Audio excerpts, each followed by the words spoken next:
एक बार की बात है। एक लड़का था जो कुछ दिनों से उदास और परेशान रहने लगा था। तो वो एक दिन किसी कोने में उदास बैठा हुआ था और रो रहा था। उसके पिता ने उसे देखा और उससे पूछा कि बेटा, तुम्हें क्या हुआ है, इतने उदास क्यों बैठे हो। तो उस लड़के ने अपने पिता से कहा कि पिताजी, मेरी ज़िंदगी में बहुत सारी प्रॉब्लम्स शुरू हो गई है। एक प्रॉब्लम ख़त्म होती है तो दूसरी शुरू हो जाती है, और इसी वजह से मेरी मेंटल हेल्थ भी ख़राब हो रही है और मुझे सुसाइड के भी ख्याल आ रहे हैं। उसके पिता ने उसकी पूरी बात सुनी और वो उसे अपने घर के किचन में ले गए। किचन में उसके पिता ने उसके सामने 3 बड़े कटोरे लिए।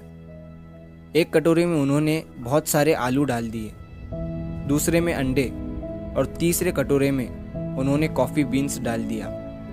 और इन तीनों कटोरों के अंदर उन्होंने थोड़ा थोड़ा पानी डालकर उन्हें स्टोव पर गर्म होने के लिए रख दिया।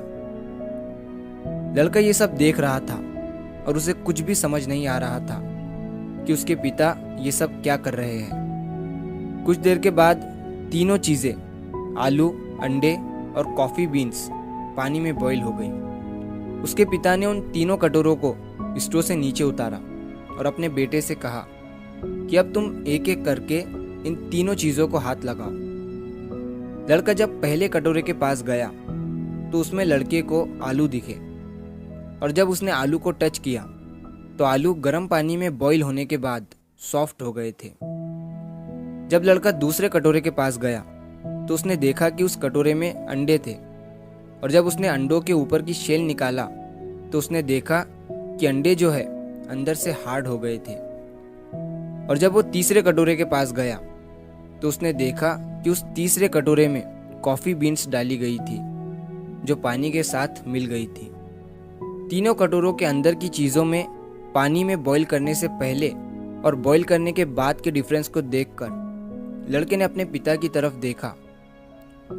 उसके पिता ने उसे समझाते हुए कहा कि तुमने अभी अपनी आंखों से देखा, जब मैंने तीनों चीज़ों को पानी में बॉईल किया तो तीनों चीज़ों ने अलग अलग रूप ले लिया। जब मैंने पहले कटोरे में आलू को डाला तो वो स्ट्रॉन्ग और हार्ड थे, लेकिन पानी में बॉईल करने के बाद वो सॉफ्ट और वीक हो गए। और जब मैंने दूसरे कटोरे में अंडों को डाला तो वो अंदर से लिक्विड फॉर्म में थे, लेकिन पानी में बॉईल करने के बाद वो अंदर से हार्ड हो गए। और जब मैंने तीसरे कटोरे में कॉफ़ी बीन्स को डाला तो वो इन दोनों से यूनिक थे, और पानी में बॉईल करने के बाद वो एक अलग फॉर्म में चेंज हो गए और पानी के साथ मिल गए।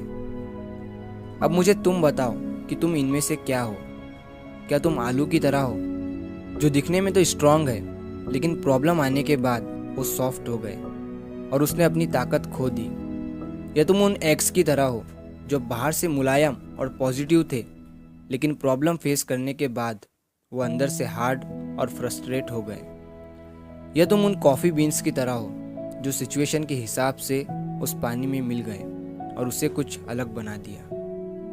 अगर तुम उन कॉफ़ी बीन्स की तरह बनोगे, फिर तुम्हारी ज़िंदगी में कितनी भी ख़राब सिचुएशन आ जाए, तुम खुद को इम्प्रूव करोगे और उस सिचुएशन को अपने हिसाब से बदल दोगे और उस प्रॉब्लम को आसानी से पार कर लोगे। दोस्तों, अगर हम अपनी लाइफ में देखें तो हम अक्सर करके प्रॉब्लम्स और चैलेंजेस को फेस करते रहते हैं। एक प्रॉब्लम ख़त्म होती है तो दूसरी शुरू हो जाती है, लेकिन यही प्रॉब्लम्स हमें बताती है कि हम कितने स्ट्रांग हैं और किस तरीके से हम उस प्रॉब्लम को सॉल्व करते हैं, और प्रॉब्लम के टाइम पर हमारा कैसा रूप हमारे सामने आता है। ज़्यादातर 3 तरह के रूप प्रॉब्लम के दौरान हमारे अंदर से देखने को मिलते हैं। पहला, आलू की तरह, जो बाहर से दिखने में तो स्ट्रांग होते हैं लेकिन बाद में वो वीक हो जाते हैं प्रॉब्लम फेस करते समय।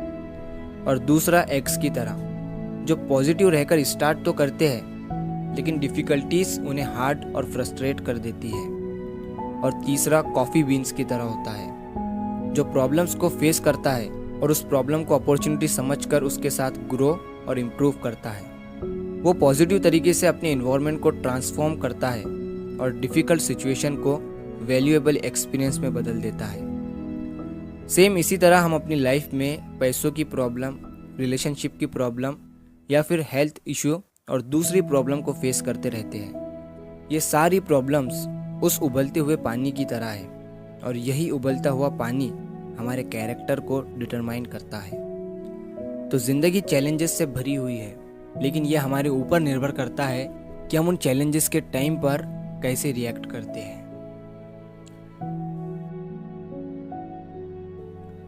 तो अगर आप इस कहानी को और भी लोगों तक पहुंचाना चाहते हैं तो इस वीडियो को लाइक करो, ताकि YouTube इस वीडियो को और भी लोगों तक पहुंचाए। और अगर कहानी अच्छी लगी हो तो हमारे चैनल को सब्सक्राइब ज़रूर करिए। मिलता हूँ मैं अगली बार इसी तरह की कहानी के साथ। तो सब्र करो, शुक्र करो और ज़िंदगी में आगे बढ़ो।